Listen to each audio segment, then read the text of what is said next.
আসসালামু আলাইকুম। হাই বন্ধুরা, কেমন আছেন আপনারা? সবাই আশা করি ভালো আছেন। তো আজকে ভাবলাম যে একটু বাচ্চাদের কালো জিরার ভর্তা বানাই দিব। কেন দিব সেটাও বলতেছি আপনাদেরকে।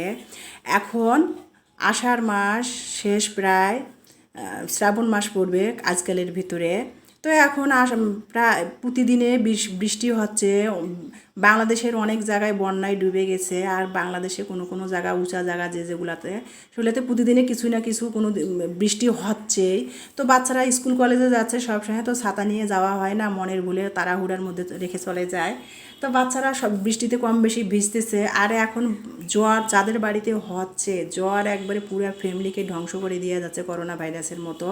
আর এখনকার জ্বর মানে কি, আমার মা বলে এই আম কাঁঠালের সময় জ্বর হলে একবারে মানুষের একবারে শেষ করে দেওয়া যায়। যাদের বাড়িতে জ্বর হয় একবারে পুরো ফ্যামিলি শেষ করে দেওয়া যাচ্ছে।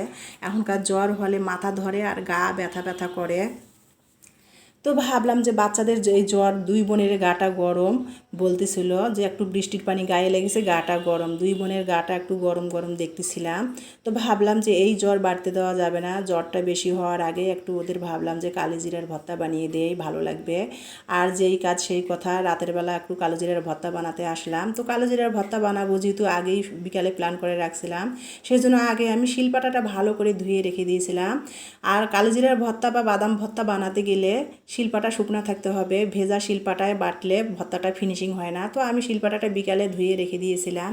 দিয়ে তারপরে এখন বাজে রাত 8টা, এখন আমি কালোজিরার ভর্তা বানাবো। তো এখন আমি আগে একটা আস্ত রসুন আমি ছিলে নিয়েছি, তারপরে কয়েকটা মরিচ দিছি, কাঁচা মরিচ, তারপরে একটা পেঁয়াজ সাইড ফালটি করে এটা ভালো করে আমি পাতিলে টেলাই নিয়েছি, মানে ভেজে নিয়েছি। তারপরে কালো জিরাটা আমি ভেজে নিয়েছি। আর কালো জিরাটা আমি সবসময় 250 গ্রাম বা 500 গ্রাম করে কিনে সংরক্ষণ করে রাখি। আর এইটা রাখার আগে আমি ভালো করে ধুয়ে ময়লা পাথর বা পরিষ্কার করে বয়মে সংরক্ষণ করে রাখি। যখন খেতে মন চায় বা যখন কোনো পিঠা চিঠা বানাই তখন এই কালো জিরাটা ব্যবহার করি। তো এখন আমি কালো জিরাটা ভেজে নিলাম, ভেজে নিয়ে শুকনো পাটাটাতে আমি ডলে নিচ্ছি আগে কালো জিরাটা ভালো করে ডলে ফিনিশিং করে নিয়ে তারপরে আমি মরিচ, রসুন আর পেঁয়াজ দিয়ে একটু লবণ দিয়ে কালো জিরার ভর্তাটা বানিয়ে নিলাম। আর কালো জিরার ভর্তাটাতে একটু আমি সরিষার তেল দিব, কারণ কাঁচা সরিষার তেলটা দিলে যেহেতু ওদের জ্বর জ্বর ভাব, কাঁচা সরিষার তেলটা খেলে ঠান্ডার ভাবটা কেটে যাবে। এজন্য ভর্তার মধ্যে আমি কাঁচা সরিষার তেলটা ব্যবহার করতেছি কয়েক ফোঁটা। আর আমার শাশুড়ি কালো জিরার ভর্তাতে তেল দেয় না, কালো জিরার ভর্তাতে কোনো রকমের তেল ব্যবহার করে না। তিল ভর্তা, বাদাম ভর্তা, কালো জিরার ভর্তাতে এগুলোতে আমার শাশুড়ি কখনো সরিষার তেল ব্যবহার করে না। তো আমি একটু বাচ্চাদের ভালোর কথা ভেবে একটু দিচ্ছিলাম। আর এইভাবে ভর্তা বানাটা শিখিয়েছি কালো জিরার ভর্তা আমার শাশুড়ির কাছ থেকে। তো আমি কালো জিরার ভর্তাটা বানাচ্ছি, আর কয়েক ফোঁটা কাঁচা সরিষার তেল ভর্তাটাতে দিয়ে দিলাম। দিয়ে ভর্তাটা ভালো করে হাত দিয়ে মেখে আমি তারপরে একটা বাটিতে তুলে নিলাম। আর ইলমাকে বলছে একটু ভাত দাও, আমি পাটাটা মুছে খাবো। নানিমা যেহেতু পাটা মুছে বা মাটির ভর্তা বাটনা থেকে ভাত মুছে খাওয়া পছন্দ করে না, কিন্তু আমি খাবো, কি হয়, কিছুই হয় না। তো আমি ভর্তাটাতে লবণ থেকে ভর্তাটা তুলে রেখে ভাতটা দিয়ে ভালো করে পাটনাটা মুছে খাচ্ছিলাম, শিলপাটনাটা। আর ভাতটা কি সুন্দর কালো হয়েছে শিলপাটাটাতে, আমি সেটা মুছে খাচ্ছিলাম। আর ইলমা তাকায় তাকায় দেখতেছে, তুমি পারো বটে আম্মু, আমাকে বলতেছিল। তো আজকে এদিকে আর একটা ঘটনা ঘটেছে।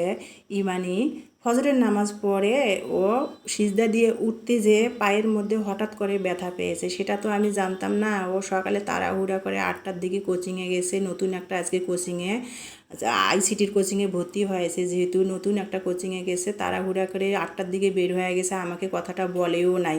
তারপরে কোচিং থেকে ওই দিক দিয়ে ও কলেজে যাবে। আজকে ওদের কলেজের প্র্যাকটিক্যাল শেষ পরীক্ষা আছে, তো কলেজে যাবে। আমি তো জানতাম না, মেয়ে পরীক্ষা দিয়ে একবারে 2টার দিকে বাসায় আসছে। তারপরে আমাকে বলছে, তখন জানতে পারছি যে ফজরের নামাজ পড়ে সিজদা দিয়ে উঠতে যেয়ে পায়ে ব্যথা পেয়েছে। তো ও কলেজে যখন পরীক্ষা দিতে গেছে 3তলায় উঠতে পারতেছিল না, বান্ধবীদের সাহায্যে 3তলায় উঠছে, হাত ধরে উঠাইছে বান্ধবীরা। তো পরীক্ষা দিয়ে বাসায় আসছে, বাসায় আসার সময় বাড়িওয়ালা ভাইয়ের কাজের খালা দেখছে ও সিঁড়ি উঠতে পারতেছিল না, অনেক কষ্ট করে সিঁড়ি উঠেছে। তো খালা বলল যে তোমার আম্মুকে বললো রসুন দিয়ে তেল গরম করে মালিশ করে দিতে। তো যেই কাজ সেই কথা, আমি খালার কথাটা ফলো করে একটু 4-5টা রসুনের কোয়া ছেঁচায় সরিষার তেল পাতিলে দিয়ে আমি একটু কালো জিরাও সাথে দিয়ে দিলাম। দিয়ে রসুন কালো জিরাটা তেলের মধ্যে ভালো করে পোড়া পোড়া করে ভেজে নিলাম।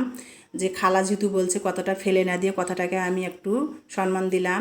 তো দেখি, ট্রাই করে দেখি, ওর বাবা যেহেতু বাসায় নেই, যদি হিতে বিপরীত হয় তখন আমি মহিলা মানুষ কোথায় যাব। তো আমি তেলটা রসুন দিয়ে ভালো করে দেখতেই পাচ্ছেন পোড়া পোড়া করে ভেজে নিলাম, নিয়ে চুলাটা বন্ধ করে দিলাম। দিয়ে তারপরে আমি ওকে বলছি যে তেলটা একটু ঠান্ডা হয়েছে দাও, মানে ঠান্ডা বলতে হাতে যেরকম সহ্য হয় যতটা গরম অতটা গরমে নিয়ে কুসুম কুসুম তেলটা গরম করে আমি বাটিতে ঢেলে নিয়ে ওর পায়ে বললাম যে দাও মালিশ করে দেই। ও বলতেছে না আম্মু তুমি, আমি এখন বড় হয়েছি, তুমি আমার পায়ে হাত দিও না।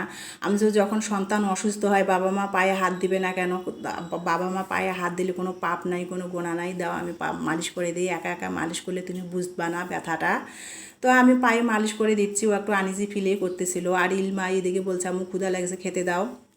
আর ও তো ভর্তা লাভার, ভর্তা যেহেতু করা দেখেছে ও এখন খাবে। তো বলছে একা খাবে না, আমাকে সাথে বসতে বলছিল। তো দুই মায়ে বেটি খেতে বসলাম। আর ইমানিকে বলছে তুমি একটু ব্যায়াম করো, ব্যায়াম করলে ভালো হবে। তো ব্যায়ামের চেয়ে আর বড় ওষুধ কিছুই হয় না। তো আমার ভিডিওটা ভালো লাগলে সবাইকে ভিডিওটা দেখার জন্য অনেক অনেক ধন্যবাদ। ভিডিওটা ভালো লাগলে এইভাবে আমার পাশে থাকবেন। ধন্যবাদ সবাইকে, আল্লাহ হাফেজ।